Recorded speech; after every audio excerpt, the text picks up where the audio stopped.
dada mmoja hivi tulikuwa tunakaa naye. Sasa yule dada alikuwa anafanya kazi baa.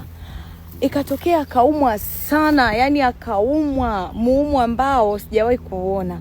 Nikamwambia rafiki yangu, kwa nini usiende hospitali ukaangalie ni kitu gani ambacho kinakusumbua wewe? Akasema hamna, mimi najua tu nitakuwa nimerogwa, watu wananichukia kazini, wananichukia mimi, unajua wateja wakija wananipenda, watu wananichukia. Basi yule dada alikuwa na rafiki yake, akaanza kwenda kwa waganga. Rafiki yake akampeleka kwa waganga. Miguu ilivimba yule dada, tumbo likawa kama yani kama vile akawa mjamzito, tumbo likawa kama linajaja. Kaangaika kwa waganga, mwisho wa siku akarudi pale nyumbani. Tulikuwa tunakaa naye huko Buza huko. Karudi pale nyumbani ana machale, chale mwili mzima, huko kifuani, miguuni, mote amejaa chale.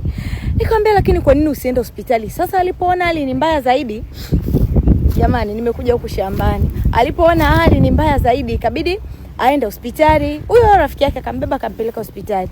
Alipompeleka hospitali, majibu akatoka kwamba figo zimefeli zote mbili na amechelewa, hakuna namna.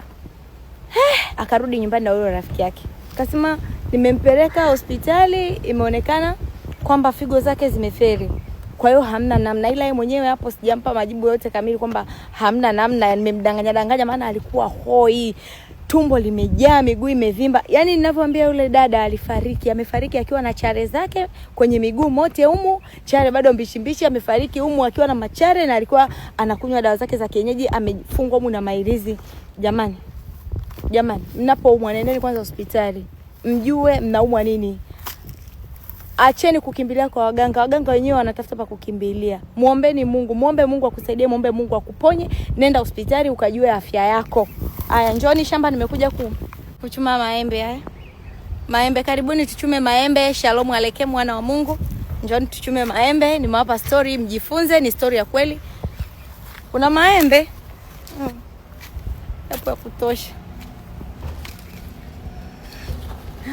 Mungu awabariki sana jamani, Mungu awatunze.